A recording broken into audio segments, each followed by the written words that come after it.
जय शिवराय मित्रांनो, इगतपुरी परिसरातील सह्याद्रीच्या पश्चिमेकडील डोंगर रांगेत आहे किल्ले कावनई। या गडावर जायचे असल्यास इगतपुरी घोटी करत किल्ल्याच्या पायथ्याच्या कावनई गावात यावे लागते। गावातील मारुती मंदिराजवळून किल्ल्यावर जाणारी मळलेली पायवाट आहे।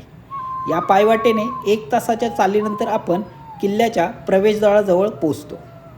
कावनई किल्ल्याच्या प्रवेशद्वारापर्यंत पोहोचण्यासाठी दगडात कोरलेल्या पायऱ्या आहेत। प्रवेशद्वाराजवळील पायऱ्या उद्ध्वस्त केल्यामुळे या ठिकाणी सध्या लोखंडी शिडी लावलेली आहे। पायऱ्यांच्या उजव्या बाजूला एक गुहा आहे। या गुहेचा उपयोग टेहळणीसाठी होत होता। प्रवेशद्वाराच्या बाजूलाच बुरुज आहेत।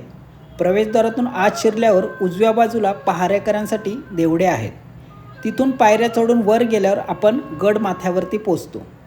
गडमाथ्यावर पोहोचल्यावर समोर एक तलाव आहे आणि तलावाच्या काठावर उघड्यावर एक नंदी आहे। तिथेच तलावाच्या काठी नव्याने बांधण्यात आलेले महादेवाचे मंदिर आहे। या मंदिराच्या बाजूची वाट आपल्याला चामुंडा देवीच्या मंदिराजवळ घेऊन जाते आणि तिथूनच वरच्या बाजूस जाणारी वाट कामाक्षी माता मंदिराजवळ जाते।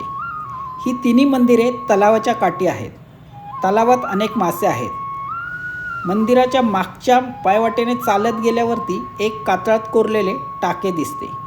या ठिकाणी काही वास्तू व तटबंदीचे अवशेष दिसतात आणि एक मोठा बुरुजसुद्धा तिथे आहे।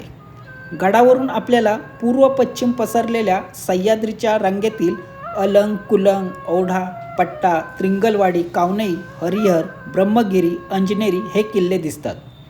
बुरुजावरून परत मागच्या बाजूला गेल्यावर कड्याच्या खाली कातळात कोरलेले एक छोटे टाके आहे। या टाक्यातील पाणी पिण्यालायक आहे। हे टाके पाहून पुन्हा कड्याच्या वर म्हणजे मंदिराच्या मागच्या बाजूस आल्यावर एक सुकलेले टाक आहे आणि तिथेच बाजूला 2 खराब पाण्याची टाकीसुद्धा आहेत। पुढे तिथून समोर दिसणाऱ्या बुरुजावरती जावे। बुरुजावरती एक ध्वजस्तंभ आहे। या बुरुजाच्या मागच्या बाजूस धरण आहे। हा बुरुज पाहून पुन्हा तलावापाशी आल्यानंतर आपली गडफेरी पूर्ण होते। या किल्ल्यावर राहण्यासाठी गुहा आणि देऊळ आहे। किल्ल्यावरती जेवणाची सोय नाही, ती सोय आपण स्वतः करावी। किल्ल्याच्या कड्याच्या खाली कातळात असलेल्या टाक्यातील पाणी पिण्यायोग्य आहे। तर मित्रांनो, तुम्हीसुद्धा या गडाला एकदा आवश्यक भेट द्या। गडावरती गेल्यानंतर गडाचे पावित्र्य राखा आणि गड संवर्धनात जास्तीत जास्त मदत करा। आपला हा व्हिडिओ जास्तीत जास्त शेअर करा, आपल्या व्हिडिओला लाईक करा आणि आपल्या यूट्यूब चॅनलला सबस्क्राईब करा। धन्यवाद मित्रांनो।